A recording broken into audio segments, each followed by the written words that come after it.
Hello प्यारे बच्चों, good morning. कैसे हैं आप लोग?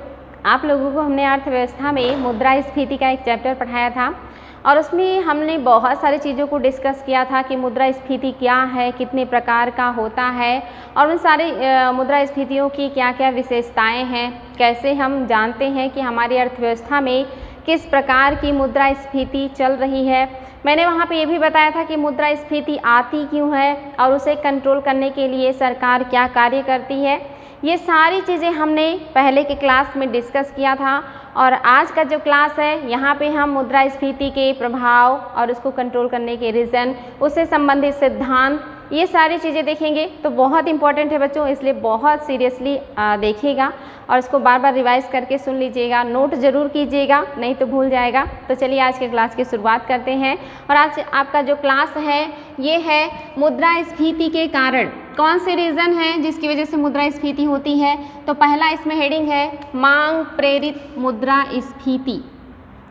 ये क्या है? मांग प्रेरित मुद्रास्फीति क्या है? यानी कि जब अर्थव्यवस्था में साधन लागत एक समान रहते हैं किंतु वस्तुएं एवं सेवाओं की आपूर्ति की अपेक्षा उनकी मांग अधिक हो जाती है। यानी कि मान लीजिए अर्थव्यवस्था में जो वस्तु है, जो सेवाएं हैं, उनका जो उत्पादन है वो समान है, उसमें बढ़ोतरी नहीं हुई और लेकिन जो डिमांड है वो बढ़ गया है। जैसे मान लीजिए कि कोई त्यौहार आ जाता है या ऐसा कोई ओकेज़न जहाँ पे मार्केट में चीज़ों का डिमांड बढ़ जाए लेकिन उत्पादन उतना ही रहे, समान रहे और डिमांड बढ़ जाए, तो ऐसे में क्या होगा? वस्तुएं महंगी बिकने लगेंगी, यानी कि मुद्रा की जो वैल्यू है वो घट जाएगी और ऐसे टाइम में मुद्रास्फीति के रूप में इसे देखा जाता है। जैसे आप देखेंगे जब भी शादी का टाइम आता है यानी कि लगन चलता है तो उस टाइम में जो सब्जी होते हैं, जो फल होते हैं, जो मिठाइयाँ होती हैं वो महंगे हो जाते हैं। या आप रक्षाबंधन या दीपावली में आप देखेंगे कि जो मिठाइयाँ हैं वो महंगी हो जाती हैं। यानी कि उत्पादन बहुत तेज़ी से नहीं बढ़ा लेकिन जो डिमांड है वो बहुत तेज़ी से बढ़ गया और ऐसे टाइम में जब डिमांड बढ़ेगा तो वस्तुएं महंगी बिकेंगी और जब वस्तुएं जो है महंगी हो जाएंगी यानी कि मुद्रा का जो वैल्यू है वो घट गया, उसका जो मूल्य है वो कम हो गया। तो इसी को क्या कहते हैं? मुद्रास्फीति। यानी कि जब मांग बढ़ेगा, वस्तुएं एवं सेवाओं की जो आपूर्ति है वो सामान्य रहेगी तो ऐसे में महंगी हो जाएंगी चीज़ें, चाहे वो सेवा होगी या वस्तु। सेवा भी महंगी हो जाती है। जब त्यौहार आता है दुकानों पे सारे लोग पहुंच जाते हैं खरीदारी करने के लिए। ऐसे टाइम में जो है मज़दूरों की ज़्यादा ज़रूरत पड़ती है तो वहाँ पे लोग ज़्यादा मजदूरी दे करके भी लोगों को रख लेते हैं, लेकिन बाद में वही लोग क्या हो जाते हैं? बेरोज़गार हो जाते हैं। यानी कि उस टाइम में जो वस्तु और सेवा है दोनों का डिमांड बढ़ता है तो दोनों की कीमत भी बढ़ जाती है। तो इस ऐसे में हमें ज़्यादा पे करना पड़ता है, चाहे वस्तु लेना हो या सेवा। तो इसी को कहते हैं मांग जनित मुद्रास्फीति। तो काफ़ी आसान है बच्चों, आप लोगों को समझ में आया होगा। नेक्स्ट जो है ये है लागत जन्य मुद्रास्फीति। यानी कि ऐसी मुद्रास्फीति जहाँ पे लागत बढ़ जाए और जब लागत बढ़ जाता है तो अपने आप वस्तुएं महंगी हो जाती हैं। यानी कि जैसे आप जानते हैं दिन प्रतिदिन सारी चीज़ें महंगी होती जा रही हैं, मजदूरी भी महंगा होता जा रहा है, तेल की कीमतें भी बढ़ रही हैं, बिजली की कीमतें बढ़ रही हैं। तो अगर व्यक्ति कोई सामान उत्पादन कर रहा है और उसमें उसको बहुत सारी चीज़ों की सहयोग की ज़रूरत पड़ती है, बहुत सारी चीज़ें उसमें मिलानी पड़ती हैं, तो उसके लिए उन सारी चीज़ों को उसे खरीदना पड़ेगा और उसके लिए उसको पैसा पे करना पड़ेगा। अगर वो चीज़ें उसको सस्ते में मिल जाएंगी तो जो उत्पाद बनेगा उसकी कीमत ज़्यादा नहीं होगी, लेकिन अगर कोई चीज़ बनाने के लिए चाहे वो सेवा हो या वस्तु, उसको महंगे चीज़ें पे करनी पड़ रही हैं तो वो क्या करेगा? अपनी सेवाओं को, अपनी वस्तुओं को महंगा कर देगा और जब वो महंगी हो जाएंगी तो हमें ज़्यादा मुद्रा उन वस्तुओं और सेवाओं के लिए पे करना पड़ेगा। इसी को क्या कहेंगे? लागत जनित मुद्रास्फीति। जैसे मान लीजिए मैं आपको क्लास दे रही हूँ और अगर ये क्लास में आपको पैसा पे करके देती, यानी कि आपको इसके लिए पैसा पे करना होता और मुझे ये क्लास शूट करने के लिए मार्कर का जो दाम है वो महंगा हो जाए, बोर्ड महंगे हो जाए, इंक महंगे हो जाए, लाइट की जो मतलब कीमत है वो महंगी हो जाए, रूम रेंट महंगा हो जाए, तो अगर हर चीज़ को मैं ज़्यादा पे करूँगी तो फिर मुझे अपनी जो क्लास है उसकी जो कीमत है उसे बढ़ानी पड़ेगी। और अक्सर आप जान ही रहे हैं दिन प्रतिदिन क्लासेस भी महंगी होती जा रही हैं, कोचिंग की फ़ीस हो या क्लास की फ़ीस हो, स्कूल की फ़ीस हो, हर चीज़ महंगी हो रही है। यानी कि कहीं ना कहीं उन्हें भी हर चीज़ के लिए ज़्यादा पैसा पे करना पड़ रहा है, तो इस वजह से वो अपनी सेवाओं को महंगा देते हैं। या जो वस्तुएं कभी आपको 5 रुपये में मिलती रही होंगी, आज उनका दाम 2 गुना से ज़्यादा हो गया है। तो यानी कि उनकी जो लागत है वो भी बढ़ गई है वस्तु उत्पादन में। इसी वजह से उन्होंने अपनी वस्तुओं या सेवाओं का जो दाम है वो ज़्यादा कर दिया, या जो कीमतें हैं वो ज़्यादा हो गई हैं। तो जब भी लागत ज़्यादा होगा तो कीमतें बढ़ेंगी, और कीमतें बढ़ेंगी तो मुद्रा की वैल्यू यानी कि कम हो गई, अब ज़्यादा मुद्रा पे करना पड़ रहा है।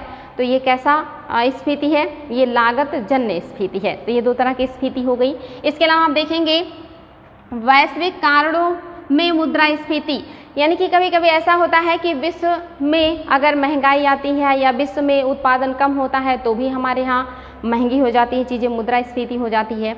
जैसे मान लीजिए हम विदेशों से ज़्यादातर पेट्रोलियम आयात करते हैं, खाद्य तेल आयात करते हैं, दालें आयात करते हैं। तो ऐसी चीज़ें जो हम विश्व से आयात करते हैं जो आज हमें कम कीमत पर मान लीजिए मिल रही हो, और 1 साल बाद या कुछ ही महीने बाद अचानक से उसका जो दाम है वो बढ़ जाए, यानी कि जो डिमांड है वो बना हुआ है लेकिन सप्लाई घट जाएगा तो उसका दाम महंगा हो जाएगा। जैसे आप देख रहे हैं इस टाइम में जो डीजल पेट्रोल है उनकी कीमतें बढ़ गई हैं, जिसकी वजह से ऑटो का किराया बढ़ गया है। तो इस तरह का जब भी मुद्रास्फीति होगी तो इसी को क्या कहेंगे? ये वैश्विक आधारित मुद्रास्फीति है। यानी कि ये सारी चीज़ें हम विदेशों से आयात करते हैं, और विश्व में अगर कहीं पर भी इस तरह के उत्पादन में कमी आएगा तो वो क्या करेंगे, क्योंकि वस्तुओं का डिमांड बना हुआ है और उनके यहाँ उत्पादन नहीं हो रहा है तो वो अपने वस्तुओं को महंगा देंगे, और ऐसे में हमारे यहाँ वो वस्तुएं महंगी हो जाएंगी। तो ये क्या होगा? वैश्विक कारण से आई हुई मुद्रास्फीति माना जाएगा। क्योंकि आज भी हम बहुत ज़्यादा चीज़ें आयात करते हैं, खास करके चाइना से। तो हम हर छोटी सी लेकर के बड़ी चीज़, चाहे वो टूथपिक से लेकर के मोबाइल हो या उससे भी बड़ी टेक्नोलॉजी हो, बहुत ज़्यादा हम आयात करते हैं। अगर चाइना महंगा कर दे इन सारे सामानों को तो उसके लिए हमें ज़्यादा रुपए पे करने होंगे, और इसी को क्या कहेंगे? आप एक तरीके से कहेंगे वैश्विक आधारित मुद्रास्फीति। तो ये भी इंपॉर्टेंट है, बच्चों ध्यान देंगे। इसके बाद आप देखेंगे मुद्रास्फीति का विभिन्न वर्गों पर प्रभाव, यानी कि जब भी मुद्रास्फीति होगी तो विभिन्न वर्गों पर क्या प्रभाव होगा या किन वर्गों पर प्रभाव होगा? तो स्थिर आय वर्ग पर बुरा प्रभाव। जितने लोगों का जो आय है वो स्थिर है, यानी कि उसमें जो है वो हमेशा हर महीने उतना ही आता है, चाहे वो टीचर्स हो, चाहे कोई भी वर्कर हो जो सरकारी एम्प्लॉय है या प्राइवेट एम्प्लॉय है, जिसका आय हर महीने निश्चित है। यानी कि जो आय अनिश्चित होता है वो व्यापारियों का, शिल्पियों का, या ऐसे लोगों का होता है कि वो हर महीने कितना बेच लेते हैं, कभी कम कभी ज़्यादा कभी बहुत ज़्यादा, तो उनका आय अस्थिर होता है। लेकिन ऐसे एम्प्लॉय जो प्राइवेट या गवर्नमेंट जॉब में है और जिनका आय निश्चित है, बहुत कम या ज़्यादा टाइम के बाद ही उनका आय बढ़ता है और उसी निश्चित आय पे उन्हें सारी चीज़ें देखनी होती हैं, ऐसे लोगों के ऊपर मुद्रास्फीति का जो असर है वो बहुत ज़्यादा होता है। क्योंकि आय जो है वो निश्चित है, यानी कि मान लीजिए आज हमें 50,000 रुपये मिल रहे हों तो हम अपना सारा काम 50,000 रुपये में चला रहे हैं, लेकिन अचानक से 6 महीने बाद हमें 85,000 रुपये मिल रहे हैं और वस्तुएं जो हैं वो सारी महंगी हो जाएं, जो वस्तुएं हैं, सेवाएं हैं, महंगी हो जाएं, स्कूल का फीस, दवाई का खर्चा, खाने पीने की चीज़ें और भी सारी चीज़ें महंगी हो जाए, तो ऐसे में उस 50,000 से हमारा जो दैनिक जीवन आराम से चल रहा था वो अब नहीं चल पाएगा, या हमें परेशानी होने लगेगी। हमने अपनी चीज़ों को कम करना होगा, जो ज़रूरतें हैं उसे घटानी होगी या कम में एडजस्ट करना होगा, यानी कि परेशानी हो जाएगी। तो ऐसे लोगों के ऊपर मुद्रास्फीति का सबसे ज़्यादा असर होता है, जिनका आय जो है निश्चित है। तो ऐसे लोगों का जब महंगाई बढ़ेगा तो उन्हें वो सारी वस्तुएं और सेवाएं उपलब्ध कराने में या परचेज करने में बहुत सारी मुसीबतों का सामना करना पड़ सकता है। तो ऐसे लोगों के ऊपर मुद्रास्फीति का सबसे ज़्यादा असर होता है।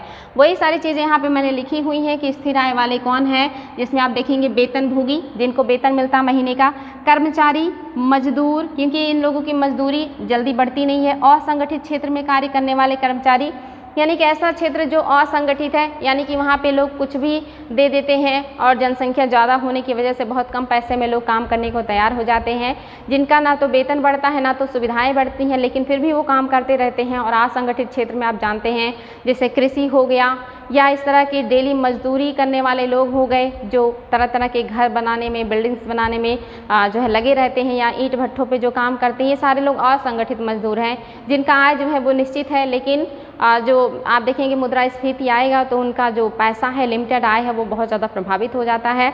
तो ऐसे ही स्फीति को क्या कहेंगे, स्थिर आय वर्ग पर बुरा प्रभाव पड़ता है या गलत असर पड़ता है। इसके अलावा भुगतान शेष पर प्रतिकूल प्रभाव पड़ता है, यानी कि घरेलू अर्थव्यवस्था में मुद्रास्फीति के कारण आयात की तुलना में निर्यात महंगा हो जाता है और इससे क्या होगा, जिसके परिणाम स्वरूप भारत तथा उसके व्यापार की जो भागीदारी देश हैं के बीच उच्च मुद्रास्फीति अंतर के कारण भारत की निर्यात की जो प्रतिस्पर्धा है वो कम हो जाता है।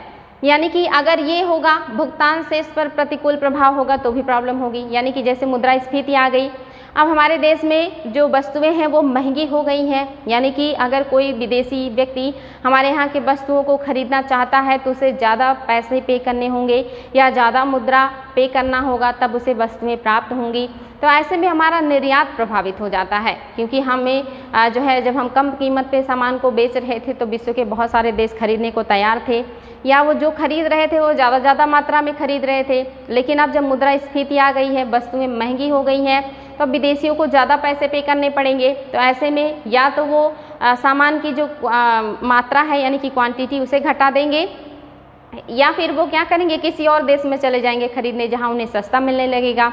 तो ऐसे में हमारा निर्यात प्रभावित हो जाता है, यानी कि हम उन्हें भुगतान नहीं कर पाते। भुगतान संतुलन का मतलब होता है कि आयात कम और निर्यात ज़्यादा। अगर आयात कम है, निर्यात ज़्यादा है तो भुगतान संतुलन अच्छा है। तो यहाँ पे भुगतान संतुलन क्या हो जाएगा, असंतुलित हो जाएगा, क्योंकि निर्यात कम हो जाएगा और आयात ज़्यादा हो जाएगा। क्योंकि हमारे यहाँ वस्तुएं महंगी हैं तो हमें मजबूरी में विदेशों से वस्तुएं मंगानी होगी ताकि वस्तुएं हमारे यहाँ सस्ती हों और हमारे यहाँ के लोगों की जो परेशानियाँ हैं वो कम हो। तो ऐसे में आयात बढ़ जाता है और निर्यात कम हो जाता है, क्योंकि विदेशी हमसे महंगा सामान क्यों खरीदेंगे जब उनके पास दूसरे ऑप्शंस होंगे, कम कीमत पे देने के लिए लोग तैयार होंगे।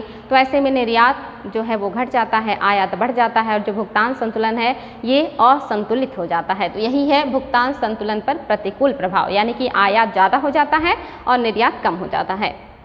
आगे है विदेशी विनिमय दर में कमी, यानी कि जो विदेशी विनिमय दर क्या है, तो मुद्रास्फीति के कारण अर्थव्यवस्था में मूल्य का जो है दर में कमी आ जाती है। यानी कि जो भी है मुद्रास्फीति के कारण अर्थव्यवस्था में मूल्य का अवमूल्यन होता है, अर्थात विदेशी विनिमय दर जो है वो कम हो जाता है।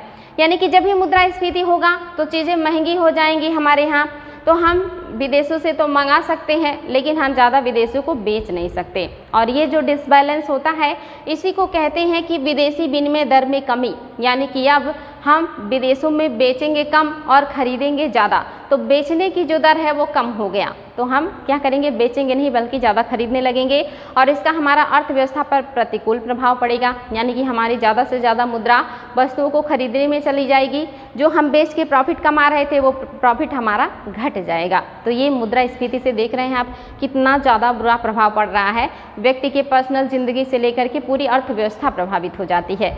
आगे है बच्चों परियोजनाओं की लागत में वृद्धि, यानी कि जितनी भी परियोजनाएं होंगी उनकी लागत में वृद्धि हो जाएगी। मान लीजिए गवर्नमेंट पुल बनाना चाह रही है, अब उसे पुल बनाने के लिए उसमें सरिये की ज़रूरत पड़ेगी, सीमेंट की ज़रूरत पड़ेगी, पत्थरों की ज़रूरत पड़ेगी या ईंटों की ज़रूरत पड़ेगी। इसके अलावा ऐसे बहुत सारी चीज़ों की ज़रूरत पड़ेगी, मज़दूरों की ज़रूरत पड़ेगी, मशीनों की ज़रूरत पड़ेगी।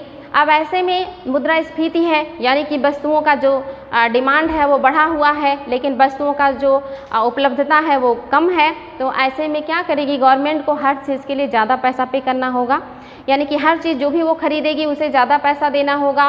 और ऐसे में जो वस्तु जो भी गवर्नमेंट परियोजनाएं ला रही है, चाहे वो सड़क बनाने का हो, चाहे वो पुल बनाने का हो, या वो मान लीजिए विद्यालय या स्वास्थ्य जो है मतलब जहाँ पे हम जाते हैं दवाई कराने के लिए हॉस्पिटल्स, ऐसा कोई भी सार्वजनिक भवन या सार्वजनिक निर्माण जो गवर्नमेंट करना चाहती है, अब उसे वो बनाने के लिए बहुत ज़्यादा पैसा पे करना होगा। तो यहाँ पे क्या हो जाएगा, प्रॉब्लम्स हो जाएंगी, यानी कि गवर्नमेंट जो है ज़्यादा पैसा पे करेगी, काम कम होगा, तो परियोजनाओं का जो लागत है वो बढ़ जाएगा।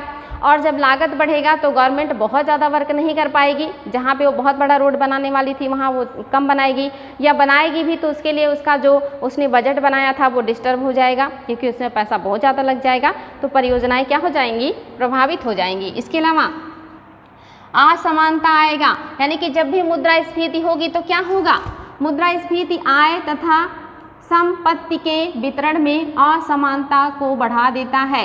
पूंजीपति संपत्ति एवं पूंजी का एकत्रण करते हैं, जबकि श्रमिक वर्ग को वस्तुओं और सेवाओं को खरीदने की अपनी क्षमता में कटौती का सामना करना पड़ता है।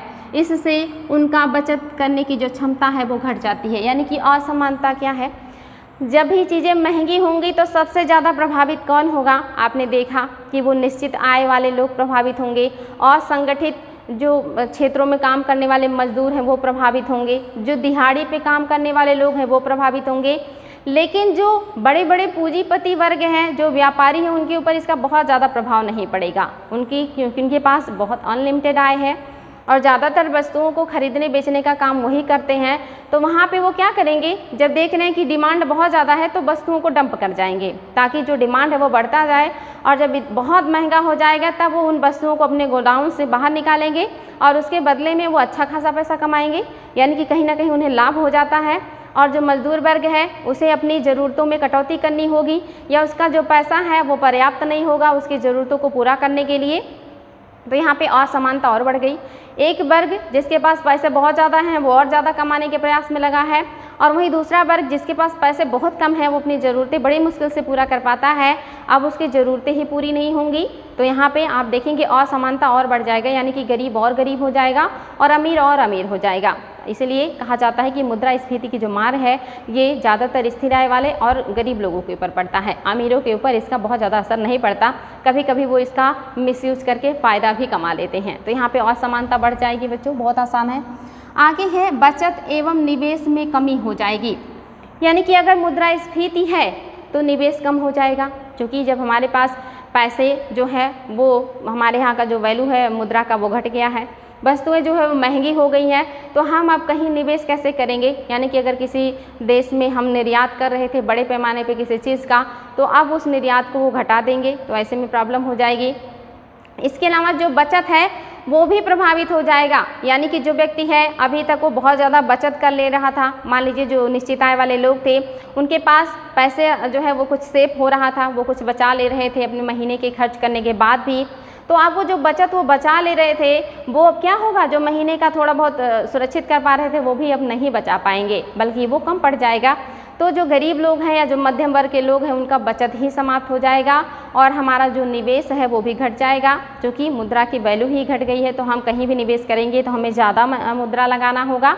यानी कि अगर कोई नया कारोबार शुरू करना चाहता है अपने देश के अंदर ही, या नई चीज़ें बनाना चाहता है, तो अब उसका जो निवेश है वो घट जाएगा, क्योंकि सारी चीज़ें महंगी हो गई हैं। तो ऐसे में वो निवेश नहीं करना चाहेगा, वो निवेश तब करेगा जब उसे ज़्यादा जो है लाभ का एक तरीके से कहीं उम्मीद रहेगा।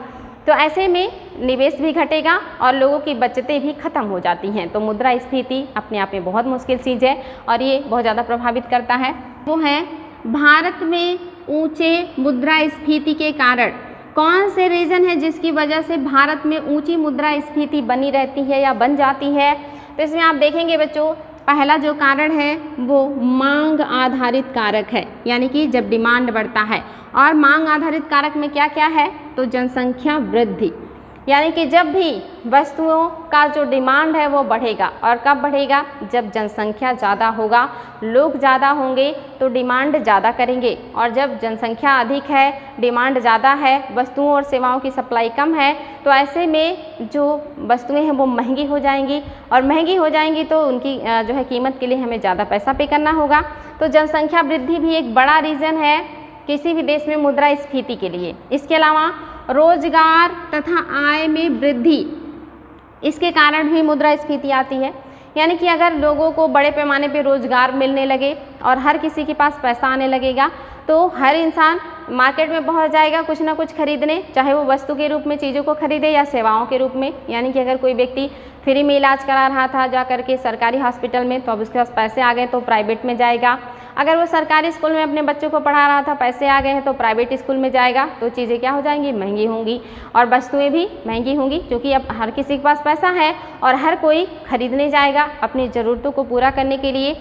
और इसके अलावा आप देखेंगे अगर बहुत ज़्यादा पैसा आ जाएगा तो लोग ज़रूरत से ज़्यादा खरीदने लगते हैं या ज़्यादा ही मिसयूज होने लगता है, तो रोज़गार भी रीज़न बनता है मुद्रास्फीति का। इसके अलावा आय में वृद्धि, यानी कि अगर किसी का आय बहुत कम है और उसके घर में सिर्फ एक ही व्यक्ति कमाने वाला है, लेकिन ऐसा होता है कि घर में और भी लोगों को जॉब मिल जाती है या वो कोई बिजनेस करना शुरू कर देते हैं और घर में पैसे ज़्यादा आने लगते हैं, तो अब हर व्यक्ति का जो डिमांड है, जो शौक़ है, जो इच्छाएं हैं वो बढ़ जाएंगी और हर व्यक्ति जो एक कपड़े पहनता था अब वो 10 पहनेगा, या जो चीज़ें वो यूज़ करता था अब वो महंगी और क्वांटिटी में या क्वालिटी में उनकी ज़्यादा हो जाएंगी। तो ऐसे में क्या हो जाएगा, मुद्रास्फीति आएगी, यानी कि रोज़गार बढ़ेगा, आय बढ़ेगा, तो भी जो है सामानों की या जो आप देखेंगे सेवाएं हैं उनका डिमांड बढ़ेगा और ऐसे मुद्रास्फीति आएगी।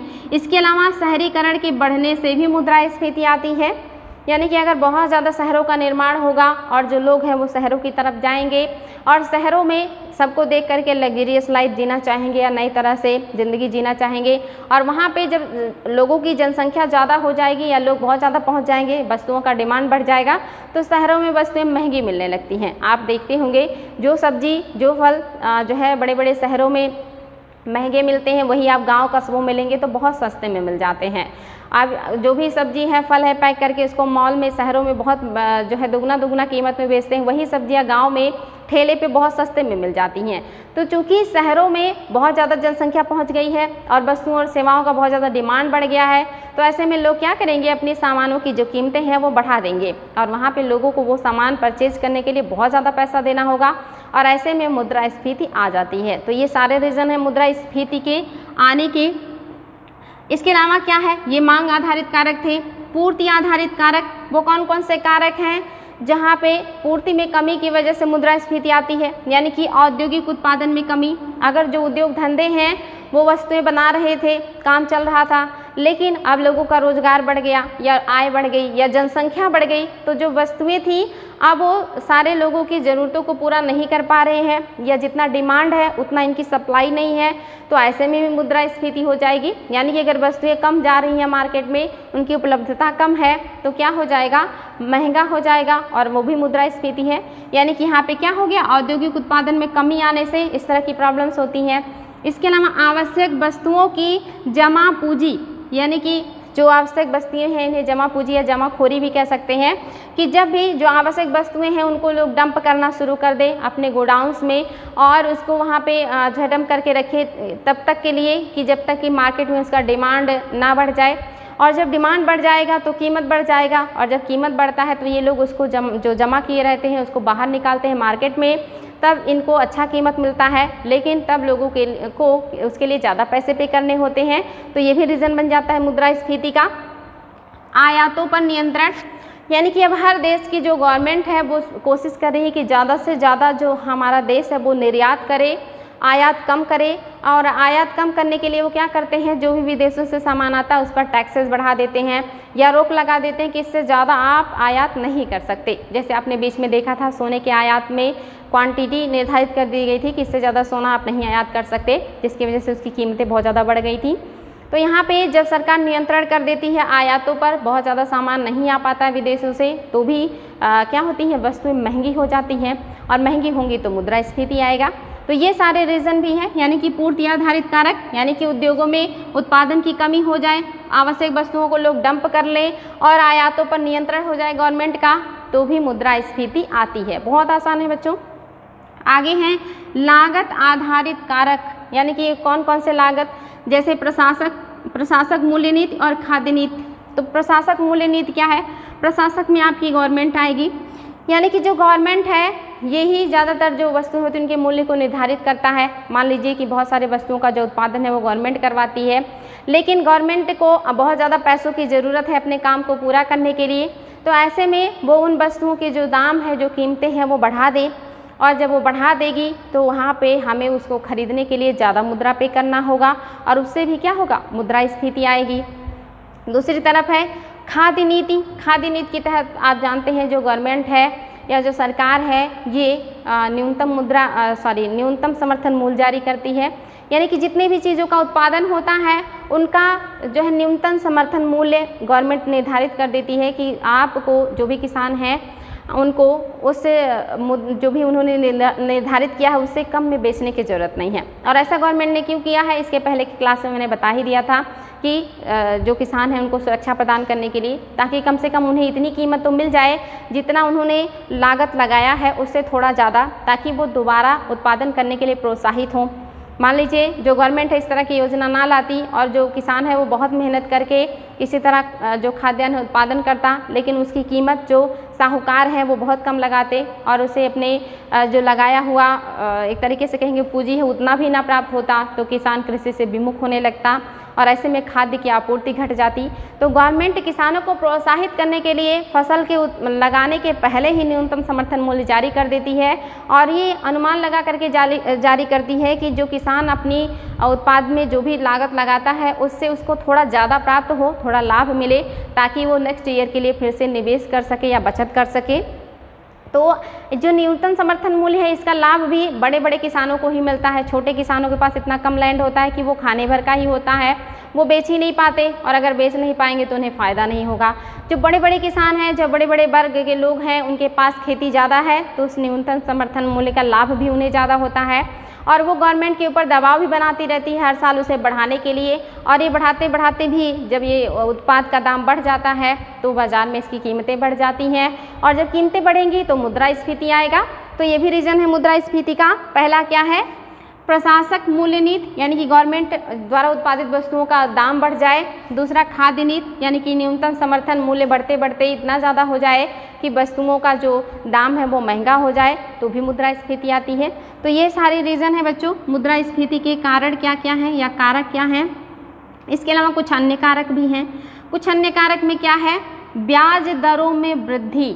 अगर भी जो बैंक है या जो भी लोग लेते हैं लोन, अगर उसके ब्याज दरों में वृद्धि हो जाती है और ब्याज दरों में वृद्धि होने की वजह से भी क्या होगा, कोई भी चीज़ लेगा कोई व्यक्ति, उससे मान लीजिए महंगे ब्याज पे वो पैसे लेगा बैंक से, तो जो वस्तुएं खरीदेगा तो उसे भी महंगा बेचने का प्रयास करेगा, क्योंकि उसके पास पैसे बहुत कम है या जो पैसे उसने लिए हैं उसके लिए उसको ज़्यादा ब्याज पे करने हैं, तो वस्तुओं को महंगा बेचेगा ताकि उसको इतना लाभ हो कि वो वापस करने के बाद ब्याज को उसके बाद भी उसे कुछ प्रॉफिट मिले। तो इसकी वजह से भी मुद्रास्फीति आती है। इसके अलावा अप्रत्यक्ष करों में बढ़ोतरी, यानी कि जो गवर्नमेंट अप्रत्यक्ष कर लेती है सारे वस्तुओं पर, अगर गवर्नमेंट उन अप्रत्यक्ष करों को बढ़ा देगी तो सारी वस्तुएं महंगी हो जाएंगी। डेली के हमारे जो छोटे मोटे ज़रूरतें हैं जिनसे पूरी होती हैं उन सब पे अप्रत्यक्ष कर लगा रहता है, वो सारी चीज़ें महंगी हो जाएंगी और जब महंगी हो जाएंगी तो अपने आप मुद्रास्फीति आएगी, क्योंकि उसकी वैल्यू घट जाएगी। इसके अलावा और क्या होता है, सार्वजनिक क्षेत्र द्वारा आप देखेंगे जो क्राउडिंग आउट के फलस्वरूप भी लागतों में वृद्धि होती है। यानी कि जितनी भी सार्वजनिक क्षेत्र की चीज़ें हैं, अगर वहाँ पर भी जो है चीज़ें महंगी होती हैं, व्यवस्थाएं महंगी होती हैं, तो ऐसे में क्या होगा, लोगों को ज़्यादा मुद्रा पे करना होगा और मुद्रा ज़्यादा पे करेंगे तो मुद्रास्फीति आएगी। तो ये इतने सारे महत्वपूर्ण रीज़न हैं जिनकी वजह से मुद्रास्फीति आती है और इनको मतलब जो है कैसे कंट्रोल कर सकते हैं। तो उसके लिए क्या करना होगा, उपाय क्या है, आपूर्ति पक्षीय उपाय। आपूर्ति पक्षीय उपाय क्या है कि जो बाज़ार में वस्तुओं और सेवाओं की कमी हो गई है उसके लिए गवर्नमेंट क्या करे। तो सबसे पहला है कि अगर इस तरह की चीज़ों का वस्तुओं का कहीं डंप किया गया है, यानी कि उसको गैर कानूनी तरीके से छिपा के रखा गया है कि जब वो महंगा होता जाएगा तब हम उसे बाहर निकालेंगे, तो उसको बाहर निकालें, काला बाजारी को रोकें और जब वस्तुएं मार्केट में आएंगी तो मुद्रास्फीति कुछ कम होगा। दूसरा उपाय है विदेशों से आयात करें। ये सारे तत्कालीन सॉल्यूशन है, यानी कि मतलब जल्दी अगर मुद्रास्फीति कम करना है या जो मांग है उसकी पूर्ति करनी है तो डंप वस्तुओं को बाहर निकालें। और दूसरा विदेशों से आयात करें और आयात करके हमारे यहाँ के मार्केट में या बाज़ार में उपलब्ध कराएं, जिससे जो वस्तुओं की ज़रूरतें हैं लोगों की पूरी हो और मुद्रास्फीति कम हो। और दीर्घकालिक उपाय क्या है कि उत्पादन बढ़ाएं, यानी कि किसी वस्तु के उत्पादन में एक टाइम लगता है, जैसे धान है तो उत्पादन का उसका एक पीरियड है, गेहूं के उत्पादन का पीरियड है, फलों की सब्जियों के उत्पादन का एक पीरियड है, तो इसमें समय लगता है। ये दीर्घकालिक उपाय है कि अपना उत्पादन ही बढ़ा दें हम और उत्पादन बढ़ाने के बाद मुद्रास्फीति अपने आप कंट्रोल हो जाएगी। तो ये तरीके हैं जो है उसको कंट्रोल करने का। इसके अलावा मांग पक्षीय उपाय। मांग पक्षीय उपाय में क्या होता है, यानी कि सरकार क्या करे, यहाँ पे जो टैक्सेस हैं उसे कम कर दे ताकि जो वस्तुएं हैं, जब मान लीजिए इनडायरेक्ट टैक्स सभी वस्तुओं पे लगाती है सरकार, उसको कम कर दे या हटा ले तो वस्तुएं अपने आप सस्ती हो जाएंगी। इसके अलावा जो बैंकों के ब्याज दर है उस पे भी कंट्रोल करे, यानी कि बहुत कम भी ना हो, बहुत ज़्यादा भी ना हो। इसके अलावा जो भी सरकार मतलब जो है योजनाएं लाती है, उस तरह से सरकार योजनाएं लाए और लोगों को ज़्यादा से ज़्यादा रोज़गार दे, ताकि उनके पास जो है वो पैसे हों और वो पैसे से वस्तुओं को खरीद सके। तो इससे भी कंट्रोल किया जा सकता है। लेकिन कभी कभी मुद्रा ज़्यादा हो जाता है, तो ऐसे में गवर्नमेंट को क्या करनी पड़ती है, मार्केट से पैसा सोखना पड़ता है कि लोगों के पास जब पैसा ही नहीं होगा तो मार्केट ही नहीं जाएंगे, यानी कि डिमांड घट जाएगा, तो अपने आप वस्तुएं सस्ती हो जाएंगी। जब कोई खरीदने वाला नहीं रहेगा तो कोई क्या करेगा बेच करके। जैसे आपने देखा कि कोरोना प्रॉब्लम में या तो वस्तुएं शुरुआत में बड़ी महंगी बिकी, जब लोगों को ज़रूरत थी कि वो खरीद करके अपने घरों में रख लें क्योंकि बाहर नहीं निकलना है, तो लोगों ने जब उसका डिमांड बढ़ा तो उसकी कीमतें बढ़ा दी। लेकिन बाद में वही लोग जब घरों में कैद हो गए और काफ़ी समय तक बंद रहे, बाहर निकले ही नहीं सामानों को खरीदने, तो ऐसे में डिमांड ही घट गई, तो अब वस्तुओं का कीमत भी घटेगा। तो इस तरह से भी होता है कि गवर्नमेंट जो लोगों का जो वेतन है, जो पैसे के आय है, इनकम है, उसको ही घटा दे। लोगों के पास पैसा ही नहीं रहेगा तो मार्केट में कुछ खरीदने ही नहीं जाएंगे, और खरीदने नहीं जाएंगे तो डिमांड नहीं होगा, डिमांड नहीं होगा तो वस्तुओं की सप्लाई अपने आप घट जाएगी और उसका कीमत कंट्रोल हो जाएगा। तो ये भी रीज़न होता है या तरीका होता है इसको कंट्रोल करने का। तो वही है मांग पक्षीय उपाय, यानी कि मांग को ही घटा दीजिए, और आपूर्ति पक्षीय उपाय, आपूर्ति को बढ़ा दीजिए, यानी कि या तो आपूर्ति को बढ़ा दीजिए या तो मांग को घटा दीजिए। और मांग को घटाने के लिए लोगों की आय को कम करना होगा, जब आय नहीं रहेगा तो कोई खरीदने नहीं जाएगा। तो ये है तरीका जो है उपाय है सही करने का। कुछ और भी महत्वपूर्ण सिद्धांत हैं, और ये महत्वपूर्ण सिद्धांत जो है ये क्या है, पहला है अहस्तक्षेप की नीति, यानी कि जब भी मंदी आती है, बेरोजगारी आती है, अर्थव्यवस्था जो है वो रुक जाती है, तो ऐसे में क्या करना चाहिए। तो यहाँ पे एडम स्मिथ है, इन्होंने सिद्धांत दिया है अहस्तक्षेप की नीति का। इन्होंने कहा है कि जब भी जो मार्केट है, और इस तरह की नीतियाँ जो है ज़्यादातर विकसित देशों में लगती हैं, यानी कि जो पूंजीपति जो देश है, पूंजीपति वर्ग वाले देश होते हैं, वहाँ पर इस तरह की नीतियाँ चलाई जाती हैं, इस तरह की नीतियाँ अर्थव्यवस्था में लागू होती हैं। इनका कहना है, जो एडम स्मिथ हैं, ये कहते हैं कि बाजार को उसके हाल पर छोड़ दीजिए, उसमें आप बिल्कुल भी हस्तक्षेप मत कीजिए, वो अपने आप चलता रहेगा और वहाँ पे दोनों को फ़ायदा होगा।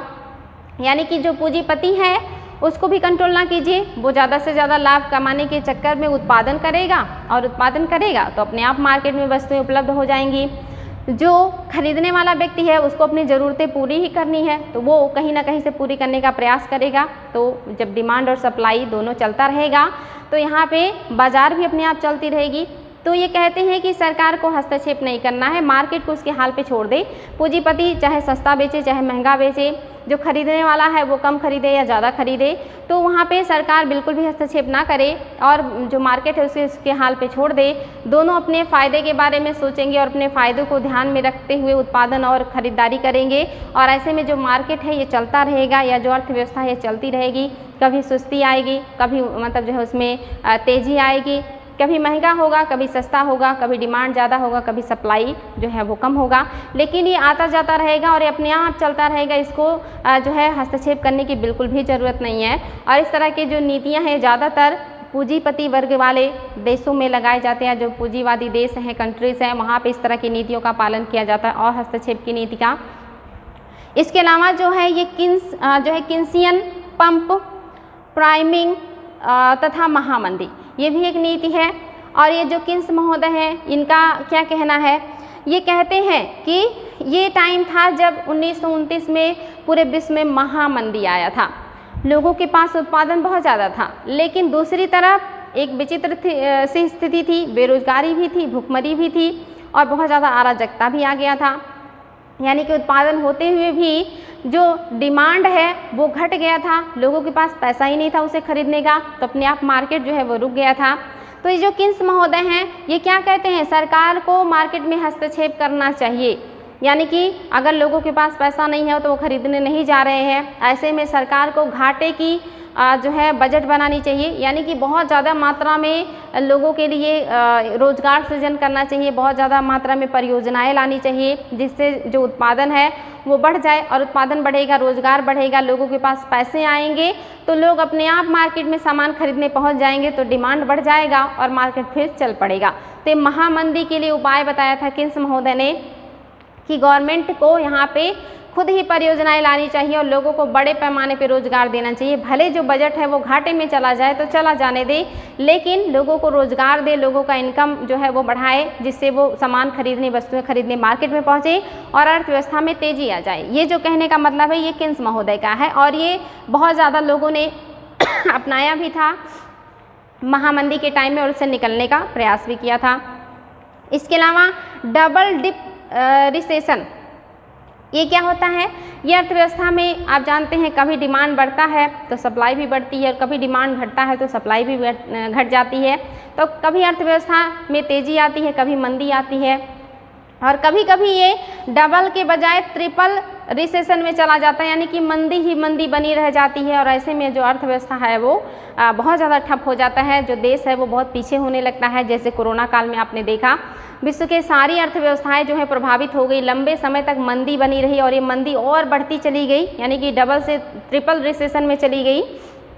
यानी कि मंदी के बाद जो वृद्धि आई ही नहीं, मंदी के बाद और मंदी आ गई। तो इसी को कहते हैं डबल रिसेशन या ट्रिपल रिसेशन। ये स्थिति ज़्यादा खतरनाक होती है, इसे कंट्रोल करना या इससे बाहर निकलना गवर्नमेंट के लिए ज़्यादा चैलेंजिंग होता है, उसे यहाँ पे बहुत ज़्यादा विचार करना पड़ता है। और ये स्थिति से आप लोग अभी जल्दी ही गुजर चुके हैं कोरोना काल में, तो आप जानते हैं कि ये क्या है।